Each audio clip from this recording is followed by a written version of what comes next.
All right, Forest Doctor here, guys, coming at you with a nice spring beaver that I caught this morning.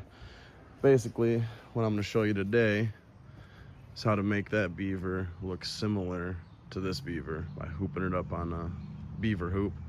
Hopefully it looks a little bit better than that one, but as you can see, my little makeshift fur factory in here. I can't hang my furs because I just don't have the room. But so how you're gonna start basically is just, I like to use a razor blade. Not many people do that, so don't do what I'm doing. Do your own thing, obviously. But I'm gonna cut directly down this beaver, harvest the caster.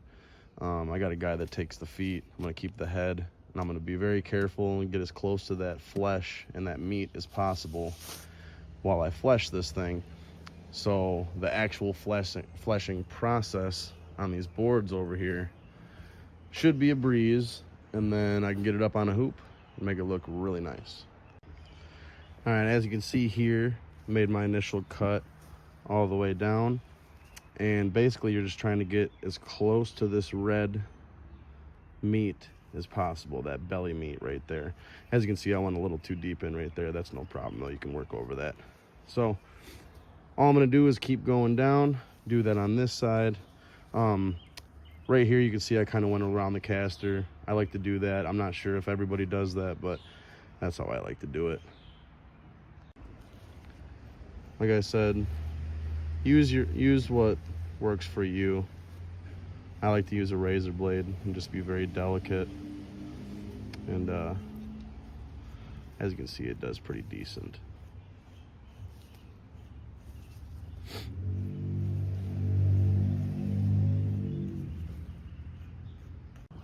All right, we're almost done with the underside of this beaver. Now I'm going to show you just how to take out this caster gland. Basically, kind of sits there like this on the beaver. All I did was cut it off. You see a little bit of poop right there. That's no problem. But basically, you can usually just separate it with your hands. You might need to make a couple cuts just to kind of free that membrane up a little bit. This sack doesn't break super easily, but it does break, so you just got to be careful. And here's the other side, separate it from that side too. There's also oil glands you can harvest out of this as well. I have so much oil and caster that I don't really mind too much if I leave the oil behind. So basically like that.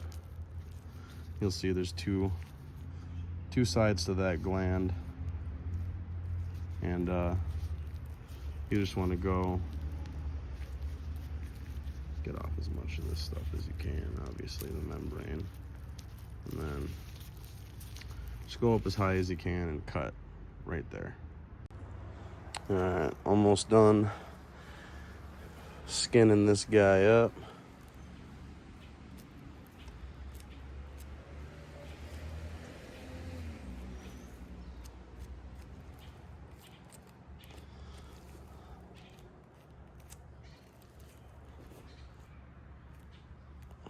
And just like that, there we go. Generally, I would harvest all this meat too, the back straps, the legs, shoulders, but they just treated the lake with some weird chemical, and I don't really want to chance it. All right, now that your hide's off, we did as best we could, got, you know, as close to the flesh as we can. We probably could have got a little bit better and got a lot of that red off, but that's what this next step is for here. As long as you got a good fleshing beam and a good knife. I like to use the Necker Model 600. Mine's a little dirty. I'm gonna wipe it off before I get started here. But basically you're just gonna slap it on the board here and get to slicing. This is a little bit difficult, but as long as your knife's nice and sharp, should be good to go.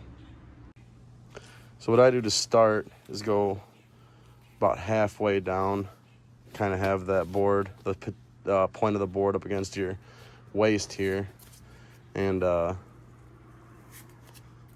little bit of this gunk off my knife.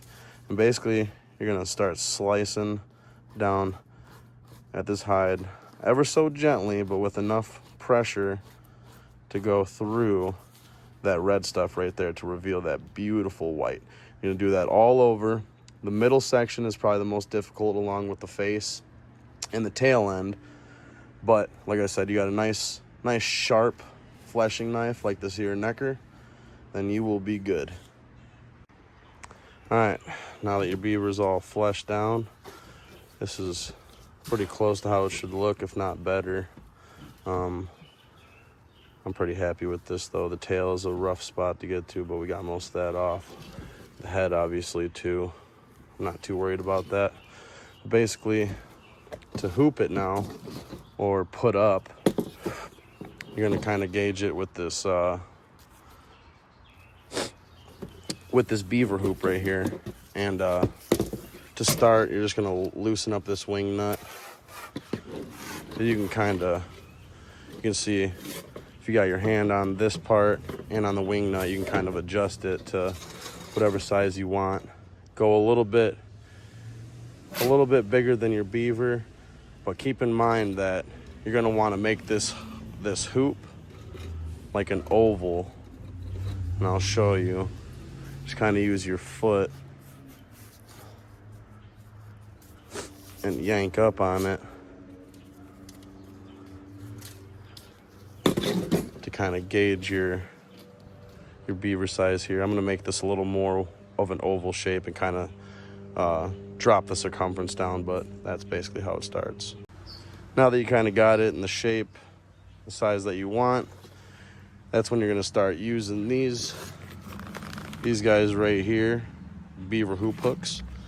And you're gonna start by hooping the nose, then hooping the tail, and then hooping the sides, and then you're gonna go all the way around and just kind of fit it to this hoop and hang it up for 2 weeks to dry. Once you got it like that, you're just gonna pick whatever corner you want and just kind of go to the next, next. Just keep on making your way around like that. And if you got this far in this video, like, share, subscribe, and enjoy.